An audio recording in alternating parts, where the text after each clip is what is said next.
Barry, I know when a wrestler goes from promotion A to promotion B, they must leave behind the gimmick and the wrestling name, like Scott Hall stopped being Razor Ramon when he was in WCW.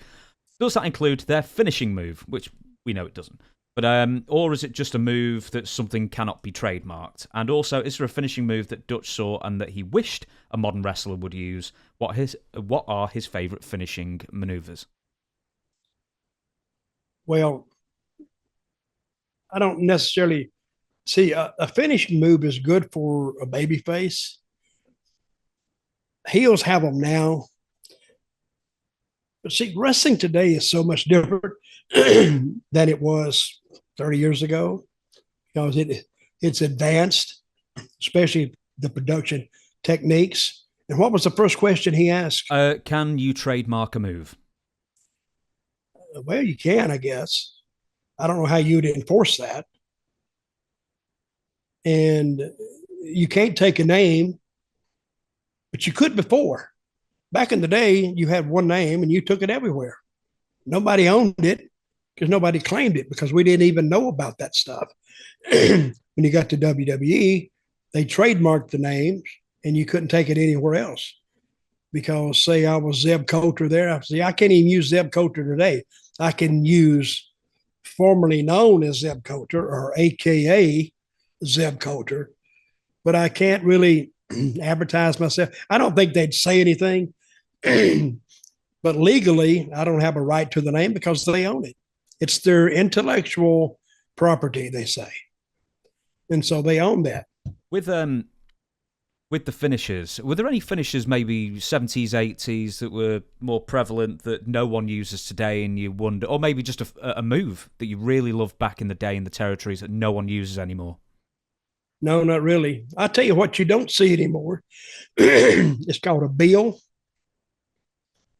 You know what a bill is? Throw, isn't it? It's just a throw. Well, it's a running hip toss. And they even teach that wrong in the Performance Center in Orlando. Because to give a guy a good bill where you can, when he jumps and you throw him, is you hook your whole arm underneath his ear and you're throwing him, literally throwing him once he leaves his feet and he's going, you just add him a little more. But now I have never seen a correct bill in the whole time I've watched the Performance Center, NXT. They do this. They grab a guy here. Well, I did that one time when I broke into the business. The next thing I felt was the guy stopping and open hand slapping the crap out of me. So I knew I'd messed up. What it is like, a little bear, he messes up the cub, and the mama slaps the crap out of him. Like, don't do that. And we got back dressed to him, and I can't remember the guy's name. Nice guy. But he says, listen, don't ever, ever grab me with your hand under my armpit because I'm not going anywhere. Said it hurts. I don't get any distance. I don't get any height. I just go over, spin, and land on my hip, and I hurt myself. He said so, and then he showed me how to do it. And I never made that mistake again. So, and I've had a guy try to do me that way one time. I just turned him around and cuffed him a little bit. Not too hard, but just don't take it. But I don't know why they teach that move to do it like that because I've never done it like that. Another thing is an arm drag. Arm drag is so simple to give. But guys like to grab arms and go over, but you're getting tangled up. The guy that taught me to do the arm drag is when you lock up with a guy, you never remove this hand on the back of the neck. All you got to do is fall, and you take the bump. Now everything is clear. Nobody gets hurt. You don't break your arm.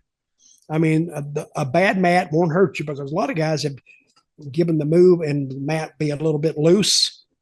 And the guy breaks his arm.